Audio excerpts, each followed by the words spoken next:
नमस्कार, मी पल्लवी चांदगुडे. महाआवाज न्यूज मध्ये आपलं स्वागत आहे. बुलंद आवाज महाराष्ट्राचा.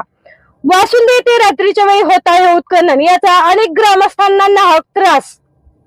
दौंड तालुक्यातील वासुंदे येथील खडी क्रशरच्या मनमानी कारभारामुळे महापारेषण विभाग धोक्यात आले आहे. खडी क्रशर माध्यमातून मोठा पैसा कमवण्याच्या लालची पायी अनेक सर्वसामान्यांचे जीव धोक्यात घालणारे खडी क्रशर मालकांच्या मनमानी कारभारामुळे अनेक सर्वसामान्यांचे जीव धोक्यात आलेले चित्र पाहायला मिळत आहे. शासनाचे कोट्यवधी रुपयांचे नुकसान करत असून चक्क शासनाच्या डोळ्यात धूळ टाकताना पाहायला मिळत आहे.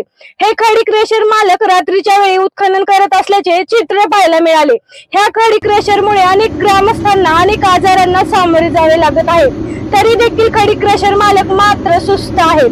दौंड तालुक्याचे प्रांत तहसीलदार, महापारेषण विभागाचे संबंधित अधिकारी, ऊर्जा भवन संबंधित प्रशासकीय अधिकारी यांच्या नोटिसांना मात्र वासुंदे खडी क्रशर मालक केराची किंमत देत आहेत आणि त्यांच्या डोळ्यात धूळ फेकत रात्रीच्या वेळी खडी क्रशर चालू ठेवत आहेत.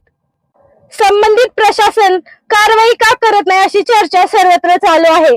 ह्या गांभीर्याची दखल घेतली जाणार आहे का नाही असे प्रश्न ग्रामस्थ प्रशासनाला विचारत आहेत.